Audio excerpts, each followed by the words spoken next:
Magandang araw po, welcome po sa aking channel, Love9 TV. Patalastasan po, meron po ba kayong mga properties na napapabayaan or non-performing assets? Plan nyo ibenta, pero wala kayong oras sa pagbibenta nito. Kung ito'y pagkakatiwala nyo po sa amin, tawag lang po kayo sa aking numero, usap po tayo, gawan ko po ng video for free. Yes, libre po, wala po kayong babayaran. Tutulungan pa namin kayong mabenta ang inyong property. Kami na po bala sa marketing, sa boosting or paid ads. Even sa tripping, hindi na po kayo mapapagod sa pag-entertain ng mga buyers. Kami na po bala sa lahat. Tawag lang po kayo. Nandito po tayo ngayon sa Santa Maria, Bulacan kung saan meron po tayong bagong video presentation. Isang residential property na may lot area na 1,170 square meters. Ito po'y titulado, buhay po ang may-ari, kaya wala po kayong magiging problema sa documentation o sa transfer ng title. Ito pong bahay ay may floor area na 330 square meters. Ito po'y morning sun at nakabakod na po buong property. Yan po ang main door at mamaya po papasok tayo dyan. Pakita ko lang po muna sa inyo itong deep well o meron po itong sariling source of water. Pero ganun pa man, meron din pong access ng tubig, kuryente at internet provider dito sa area. Yan po yung 3-story house na napaganda ng disenyo at dito po malaki pa po ang espasyo. Actually, meron pong proposed na swimming pool sana dito. Kaso may pagbabago po sa plano ni owner kaya ibebenta na lang ito. Dito naman po ay may billiard table.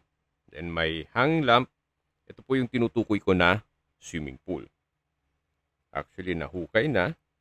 Then lalagyan na lang ng mga pipings at tiled na flooring. Meron rin pong mga slab ng adobe na ilalagay sa palibot nito. Ito po yung side view ng bahay na kung saan meron din pong puno ng mangga. Ganun din po dun sa kabilang side. Tunghayan nyo po ulit itong side view na kung saan ito'y modern design na po. Then meron pong roof deck sa taas. Actually, halos bago pa po ito.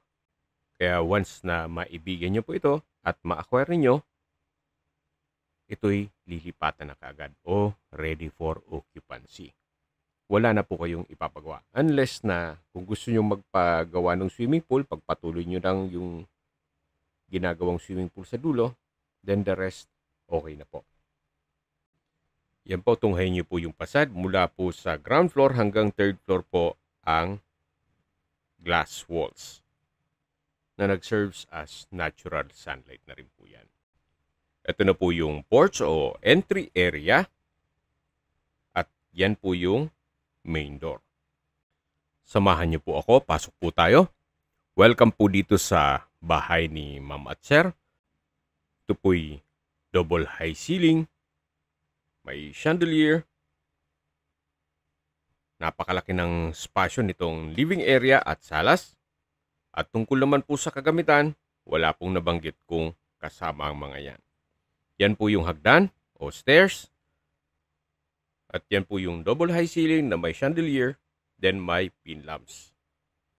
Meron din pong glass walls and windows na nag-serves as natural sunlight sa taas. Dito po sa ilalim ng hagdan ay may fish pond o under stairs fish pond. Napaganda po ng setup. Hindi ko lang ma-identify kung anong mga isda meron po dyan. So mula po dito sa understairs na fish pond, yan po yung glass door na access dito sa gilid ng bahay. Yan po yung perimeter fence na pwede pong lagyan ng pocket garden at yan po naman yung harapan ng bahay. So babalik po ulit tayo dito sa loob para ikutan natin ibang parte nitong property. Check po muna natin itong powder room. Napakalaki po ng spasyo, naka-tile bathroom wall, may malaking vanity mirror, bathroom countertop, at water closet with bidet. High ceiling na rin po ito at meron pong center lamp. So mula po dito sa powder room, yan po matatanaw natin yung living area at yung glass door na papunta sa open lanay. Ito naman po yung living area na kung saan open concept lang po ito, kaya maaliwalas. Meron din pong split type aircon. Actually, galing na po tayo dito kanina. Yan po yung pinakita ko na unfinished na swimming pool. At balik po ulit tayo dito sa loob. Ito pong dining area ay may drop lights, then may pin lamps. Maganda ang disenyo nitong ceiling. Meron din pong island. May sink and faucet na rin po yan. So mula po dito sa island, ito naman po yung kitchen countertop na may double sink and faucet. May modular cabinet. Then storage ng kitchen utensils sa baba. May range hood at spasyo para sa gas range. Hanggang dito po ang kitchen countertop. Ito po yung island na tinutukoy ko na may sink, then may faucet, at sa baba po nito ay yung storage. Mula po dito sa kitchen, yan po yung dining area. At matatanaw naman natin dito yung living area at yung main door. Ito naman po yung access door na papunta dito sa dirty kitchen. Meron din pong kitchen countertop. May kitchen cabinet. High ceiling na rin po ito. At dito naman po yung maid's quarter. Bago po dumating doon ay meron pong toilet and bath. At maayos naman po ang toilet fixtures nito. Naka-tile bathroom wall na rin po yan. So, dito naman po yung maid's room o maid's quarter na kung saan sa spasyo sakto lang po. Meron din po itong sliding glass window at high ceiling din po ito. Then sliding wooden door din po ang pintuan. Ito po ulit yung dirty kitchen. Then meron pong access door na may aluminum screen door. At paglabas po natin, dyan na po mismo yung proposed na swimming pool o unfinished na swimming pool. Ito pong perimeter fence ay made of adobe na slabs. Yan po yung open lanay. At babalik po ulit tayo dito sa loob. Mula po dito sa dirty kitchen, ito po yung access door papunta sa dining area. Then, dito naman po yung kitchen area. Na i-present ko na rin po yan kanina. So, mula po dito, yan po yung living area na napakalaki ng spasyo. At yan po yung glass door papunta doon sa likod ng bahay. At yan po yung understairs na fish pond. Ito po yung stairs na naka-wooden staircase, wooden handrail, at railing. Samahan niyo po ako. Akyat po tayo. Automatic po ang ilaw. Once na mag-step po kayo dito, yan, mag-o-open yung staircase light. At dito na po tayo sa second floor. Ito pong railing ay napaganda ng disenyo. Very artistic. At ito po yung hallway. Ito naman yung open below. Yan po yung living area at yung main door. At sa dulo naman yung dining area. Na kung saan dyan na po tayo galing kanina. Ito po yung tinutukoy ko na glass walls na nag-serves as natural sunlight. Check po natin itong first bedroom. Customized po itong wooden door. Napakalaki ng spasyo. Meron pong sliding glass window. Naka-ceiling cove design. Meron din po itong sariling toilet and bath. Malaki naman po ang spasyo nito. From floor to ceiling po ang tile bathroom wall. May overhead shower, bathroom window, then may center lamp, pin lamp, at maayos naman ang toilet fixtures nito.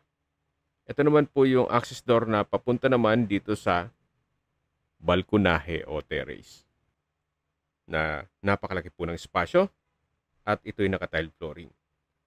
Mula po dito matatanaw nyo na ang Philippine Arena. Yan po, tanaw na tanaw po dito. Kaya ito pong property ay napakalapit lang po sa North Luzon Expressway. So balik na po tayo dito sa unang kwarto. Yan po, tunghayan nyo po ulit bago tayo lumabas. Maayos naman po ang mga pintura ng ceiling at wall. May split type aircon at maganda ang disenyo ng ceiling. Labas po ulit tayo dito sa hallway. At mula po dito matatanaw natin yung mga pintuan ng ibang kwarto. Customized din po itong mga wooden door. Stainless itong doorknob. At sa spasyo naman po, malaki din. May split type aircon. Maganda kombinasyon ng kulay. Naka-tile flooring. Sliding glass window. At napaganda din po nitong disenyo ng ceiling. Meron din po itong sariling toilet and bath. Naka-wooden door. Malaki po ang spasyo nito. May bathroom countertop, bathroom cabinet, water closet with bidet, hot and cold shower, bathroom window, at from floor to ceiling po ang tile bathroom wall. So, balik po ulit tayo dito sa loob ng second bedroom. Meron din po itong access door na papunta sa balkonahe. Hanggang sa dulo po yan. At matatawag nyo dito yung inyong mga magiging kapitbahay.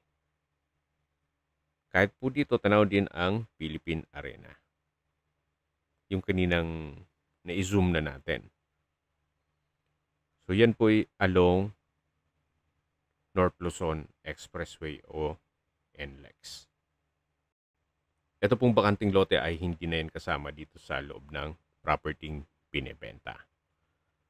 So ito po yung second bedroom. Labas po tayo para check natin yung kabilang kwarto na pangatlong kwarto o third bedroom. Pansamantalang ginawa po itong gym. Pero kung malaking pamilya po kayo, pwede po ito for another room.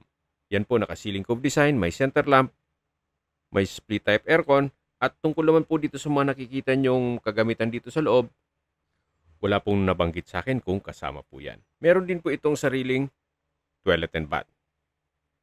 Malaki din ang spasyo. From floor to ceiling din po itong tile bathroom wall. Maayos ang toilet fixtures, may hot and cold shower, bathroom window, water closet with bidet, at bathroom countertop. Meron din po itong access door na papunta sa balkonahe o terrace. Karugtong po ito ng balkonahe nung second bedroom. Halos paikot lang po ito na galing na po tayo dito kanina. Yan po yung pintuan nung second bedroom. At babalik po ulit tayo dito sa loob. Yan po yung access door.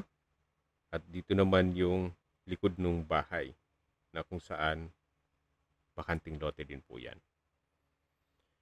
So ito po yung third bedroom na kinonvert muna nila sa gym.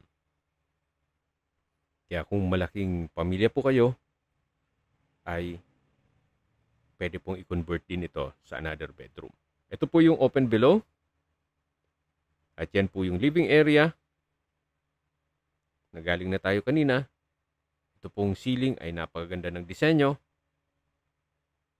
Then, ito naman po yung hagdan. Ganun din po, naka-wooden staircase, naka-wooden handrail at railing. Automatic din po itong staircase light. So, akyat po tayo. Samahan niyo po ako. Dito naman po yung penthouse na may covered na view deck. Mamaya po check natin yan. At ito na munang penthouse na kung saan naka-smart lock po ito. Malaki din po ang spasyo. Then, meron pong customized glass walls and window. Napaka-artistic ng design itong ceiling na may mga pin lamps, center lamp. Then, meron din pong split type aircon. Napaganda po ng design nitong tile flooring. Meron na rin po pala itong CCTV na yung monitor dito po sa penthouse. Dito po sa dulo ay meron pong space para sa office. Kung malait na office table, sakto naman po dyan. Yan po, tunghen nyo po ulit itong penthouse o master's bedroom. Depende po sa inyo kung anong term pwedeng gamitin nyo na dito. Ito po naman yung walk-in closet. Kung saan malaki naman ang spasyo dito. Naka-ceiling cove design. At dito naman po yung toilet and bath. Napakalaki po ng spasyo nito. From floor to ceiling po ang tile bathroom wall. May bathroom countertop. Glass sink and may faucet. May vanity mirror. At dito naman po yung jacuzzi. Ito po yung shower area. May bathroom window. May exhaust fan. May pin lamp. Dito naman po yung water closet. Meron din po itong sauna. Kita nyo naman po, working po yan. Napaganda po ng setup nitong penthouse. May jacuzzi ka na, may sauna ka pa. At aside from that, yung pinakita ko sa inyo na view deck. At maya-maya, pupuntahan po natin. So ito po yung walk-in closet. At tunghen nyo po ulit itong penthouse o master's bedroom. Ulitin ko po tungkol po sa mga furnishings. Wala po silang nabanggit kung kasama po yan, pero for sure, itong mga wall-mounted na split type aircon ay kasama po yan. So dito naman po ay may sliding door at may maliit na balkonahe. Kung saan, ganun din po ang view. Matatanaw nyo yung Philippine Arena. Na na-zoom ko na rin yan kanina mula dun sa second floor. At mula po dito, matatanaw nyo naman yung sa harapan ng bahay. Yan po yung puno ng mangga. At babalik po ulit tayo dito sa loob. So yan po, tunghen nyo po ulit bago tayo lumabas. Napaganda po ng disenyo at maliwalas. Labas na po tayo. So ito po yung hagdan na kung saan dyan tayo pumuni kanina. Then yan po yung glass walls. At ito naman po yung view deck. Mula po dito, tanaw din dun sa harapan ng bahay. At inyong magiging kapitbahay. Mula po dito, tanaw yung Barangay Road. Barangay Road po yung dun sa may truck. At hanggang dulo po itong view deck. Napakaganda po na maximize nila yung spasyo. At mapapansin nyo, hindi nila tinipid. Naka-tile flooring na rin po ito. Then meron pong tubular railing. May lamppost. At sa baba po nito, matatanaw natin yung unfinished na swimming pool. Napaganda po kung ituloy nyo itong unfinished na swimming pool para kompleto na po. Dito po sa dulo ay meron pong powder room o bathroom na may bathroom countertop, maayos naman ang toilet fixtures, naka-tile bathroom wall, at may bathroom window. Pansamantalang ginawa po itong service area at stock room. So mula po dito sa dulo, yan po, tunghen nyo po, napakalawak po nitong balkonahe o roof deck. Napakaaliwalas po, napakaganda. maganda rin po ito para sa inyong retirement.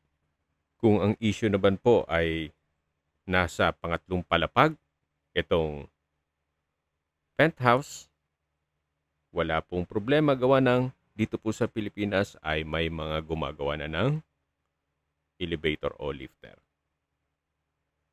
Kasi hindi naman po kayo mag-invest ng ganito kalaking property if you don't have enough budget. Kaysa naman magstay po kayo sa ground floor o magpagawa ko kayo ng another structure. Para ma-enjoy nyo yung buhay, mas maganda pong dun kayo sa penthouse tumira.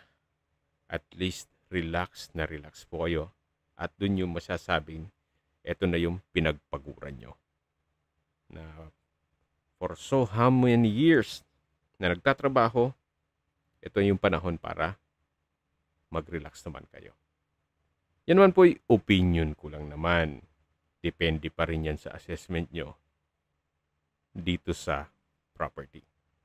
Habang pinagmamasdan nyo po ito, pag-usapan na natin ang distance, location, at travel time. Mula po sa North Luzon Expressway, Marilao exit, ang distance is 2.6 kilometers at ang travel time is 8 minutes. Mula naman po sa bayan ng Santa Maria, Bulacan, ang distance is 3.7 kilometers at ang travel time is 8 minutes. Kompleto na po doon gaya ng public market, groceries, convenience store, schools, church, at hospital. Yan po yung lagi kong binabanggit sa inyo na dapat nyo i-consider sa paghanap ng property, yung meron pong malapit na hospital. Hindi ko noon po sinasabing sakitin kayo. Yan naman po ay for emergency purpose lang naman. At mula naman po sa bayan ng Marilao, ang distance is 5.2 kilometers at ang travel time is 13 minutes. At kompleto na rin po doon. Even hospital, gaya ng St. Michael Family Hospital. Mula naman po sa New Manila International Airport dito sa Bulacan, ang distance is 20 kilometers at ang travel time is 44 minutes. Mula naman po sa Manila, ang distance is 30 kilometers at ang travel time is 37 minutes. Salamat po dito sa drone video ni owner, pinarem po sa atin. Okay, sa presyo na po tayo. Binebenta po ito ni owner sa halagang 25 million pesos. Kung may mga katanungan po kayo, tawag lang po kayo sa aking numero. At sa mga kababayan naman natin na sa ibang bansa, meron po akong Telegram, sa mga iPhone user man may message. Meron din pong Imo, Skype, Viber at WhatsApp. Same number lang po, 0917-316-3399. Sa mga nagtatong naman po ng aming Facebook, meron po aming Facebook page na Nov9TV at Facebook Reels Video. Meron din pong TikTok at Instagram. May ibang YouTube channel po kami na The Nov9TV channel at Nov9TV Listings. Sana po naibigan yung ang video presentation. Paki-like and subscribe na lang po sa aking channel para ma-update din po kayo sa aking future listings. Kung sakali po hanap nyo yung mas malaking sukat ng lupa, meron din po kami ibang listings na pwede nyong pagpilian. Huwag po kayong mag-atubiling tumawag sa amin, then let us know your budget para malaman namin kung anong property pwede naming elok sa inyo. Sa lahat pong viewers, subscriber at nagtiwala po sa amin, salamat po sa suporta. Ingat po kayo lagi at yung pamilya. Maraming salamat po.